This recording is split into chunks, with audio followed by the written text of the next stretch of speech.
पिछली कड़ी में हमने देखा ब्रह्मांड में पृथ्वी के अलावा क्या कहीं और जीवन है, और अगर है तो कैसा। वैज्ञानिकों के लिए ये अब तक बड़ा सवाल बना हुआ है। इस साल जून में अमेरिकी सरकार ने अनआइडेंटिफाइड फ्लाइंग ऑब्जेक्ट्स यानी यूएफओ से जुड़ी एक रिपोर्ट डिक्लासिफाइड की, जिसमें कहा गया कि अब तक पृथ्वी पर एलियंस के आने के सबूत नहीं मिले हैं। हालांकि रिपोर्ट में एलियंस के होने की संभावना से इनकार नहीं किया गया है। बीते कई दशकों से वैज्ञानिक इस सवाल का जवाब तलाशने की कोशिश कर रहे हैं। वो पृथ्वी से करीब 4 लाइट ईयर दूर अल्फा सेंचुरी नाम के तारामंडल में जीवन की तलाश शुरू करने वाले हैं। लेकिन क्या वो एलियंस को खोज पाएंगे, और क्या पृथ्वी से दूर कहीं और भी जीवन है? जानने के लिए देखते रहिए क्या होगा अगर। अब आगे। डेविड ग्रिन्सपून एस्ट्रोबायोलॉजिस्ट है और प्लैनेटरी साइंस इंस्टीट्यूट में वरिष्ठ वैज्ञानिक है। वो अंतरिक्ष अनुसंधान पर नासा के सलाहकार रह चुके हैं। वो कहते हैं कि एलियंस की खोज को लेकर भरोसा इसलिए भी कम हुआ क्योंकि उस वक्त तक अधिक ग्रह खोजे नहीं जा सके थे। लेकिन 90 के दशक की शुरुआत से वैज्ञानिकों ने हमारे अपने सौर मंडल में नए छोटे ग्रह और डवार्फ प्लैनेट खोज निकाले, और एक बार फिर सवाल उठने लगा कि क्या हमारे सौर मंडल से बाहर भी ऐसे ग्रह हो सकते हैं जहां जीवन हो। मार्च 2009 में नासा ने केपलर अंतरिक्ष यान लॉन्च किया। इसमें टेलीस्कोप वाली एक ऑब्जर्वेटरी थी जिसका उद्देश्य पृथ्वी से बाहर जीवन खोजना था। डेविड कहते हैं केपलर एक चतुर विचार था। यह ऐसा था कि धरती से दूर आप एक ऐसी जगह उसे रखें जहां से वो पूरे अंतरिक्ष पर नजर रख सके। केपलर कई सालों तक तारों पर नजर रखता रहा।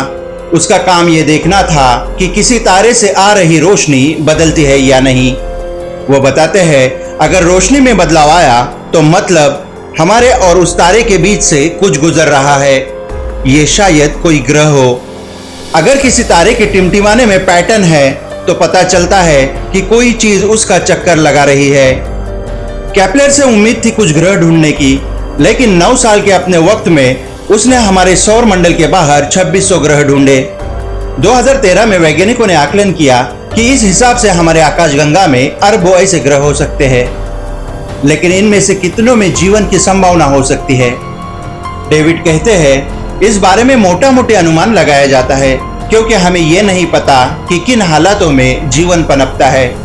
हमारे सामने केवल पृथ्वी का उदाहरण है, लेकिन हम यह मान सकते हैं कि पृथ्वी के आकार का कोई ग्रह अगर किसी खास क्लाइमेट जोन में हो तो वहां जीवन की संभावना हो सकती है। इस हिसाब से कहा जा सकता है कि हमारी आकाशगंगा में ऐसे कम से कम 30 करोड़ ग्रह हो सकते हैं। डेविड ग्रिन्सपून के अनुसार ये खोज वो क्रांति थी जिसने धरती के बाहर जीवन की संभावना को लेकर वैज्ञानिकों की सोच को बदल दिया। डेविड कहते हैं अधिकतर खगोल वैज्ञानिक या वैज्ञानिक कहेंगे उन्हें भरोसा है कि किसी और ग्रह पर भी जीवन होगा। अब तक पृथ्वी के बारे में ऐसा कुछ खास नहीं पता चला है जिससे ये कहा जा सके कि जीवन केवल यहीं पनप सकता था।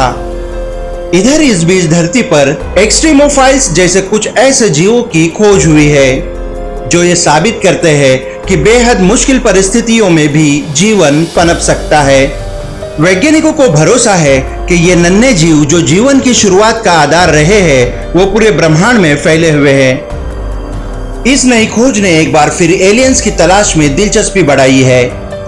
लेकिन सबसे बड़ा सवाल यह है अगर कहीं एलियंस मिल भी गए तो हम क्या करेंगे। स्टीवन डिक खगोल वैज्ञानिक है और विज्ञान के इतिहासकार है। वो नासा में प्रमुख इतिहासकार रह चुके हैं। अंतरराष्ट्रीय एस्ट्रोनॉमिकल यूनियन ने उनके नाम पर एक ग्रह का नाम 6544 स्टीवन डिक दिया है।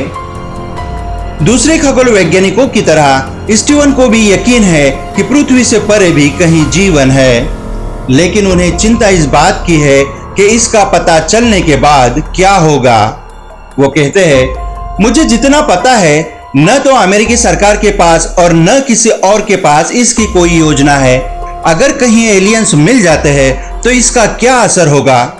स्टीवन डिक कई सालों तक नासा प्रायोजित एलियन लाइफ प्रिपरेशन प्रोग्राम का हिस्सा रह चुके हैं। वो कहते हैं कि दूसरे ग्रहों से आने वाली चीजों को लेकर कुछ नियम तो है, लेकिन ये लंबे वक्त के लिए नहीं बनाए गए हैं। हमें अब तक यही नहीं पता कि जिन्हें हम खोज रहे हैं वो कैसे है और हमसे मिलकर उनकी क्या प्रतिक्रियाएं होगी।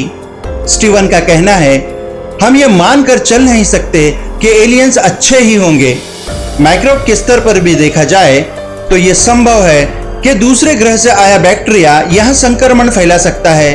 हमें नहीं पता कि एलियंस की दुनिया में परोपकार का सिद्धांत है भी या नहीं। क्या इंसानों के प्रति उनका रवैया ठीक रहेगा?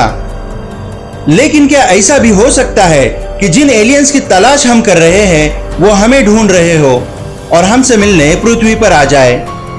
और इससे भी बड़ा सवाल यह है कि हम एलियन से बात कैसे करेंगे? स्टीवन कहते हैं, यह गंभीर चर्चा का विषय है। मुझे लगता है कि फिल्म अराइवल में इस बात को बेहतर तरीके से दिखाया गया है। इसमें कुछ एलियंस इंसानों से बात करने की कोशिश करते हैं। आपको ऐसी भाषा आनी चाहिए जिसे लेकर पूरे ब्रह्मांड में समझ हो।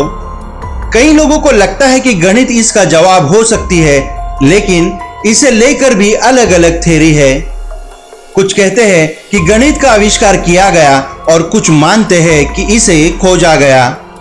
इसके अलावा भी कई और सवाल हैं जो परेशानी का सबब हो सकते हैं, जैसे क्या हम उन्हें धर्म के दायरे में देखेंगे, हम उनके साथ किस तरह का व्यवहार करेंगे, और फिर दुनिया की तरफ से उनसे बात कौन करेगा, संयुक्त राष्ट्र या फिर कोई और। इन सवालों के जवाब अब तक किसी के पास नहीं है।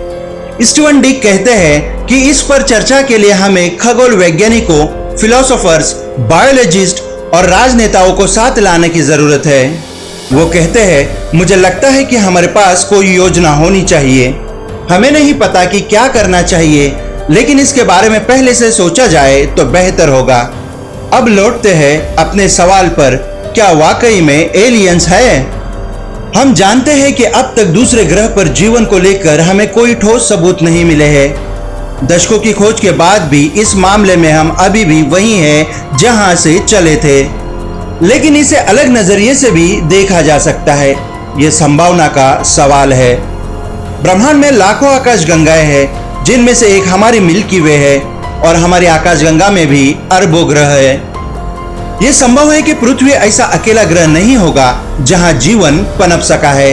हो सकता है किसी और ग्रह पर भी जीवन हो, और शायद हमारे जैसा ही हो सकता है कि किसी दिन हम एलियंस को खोज पाए, या फिर शायद वो हमें पहले खोज ले। आपकी क्या राय है? हमें कमेंट बॉक्स में जरूर बताएं। अगर आपको हमारा कंटेंट पसंद है तो कृपया हमारे चैनल को सब्सक्राइब करें, बेल आइकन पर क्लिक करके ऑल वाली नोटिफिकेशन को ऑन करें, ताकि आने वाली नई वीडियो की नोटिफिकेशन सबसे पहले आप तक पहुंच जाए। वीडियो को लाइक करें और अपने दोस्तों के साथ शेयर करें। ऐसे ही मजेदार वीडियोस के लिए देखते रहिए क्या होगा अगर।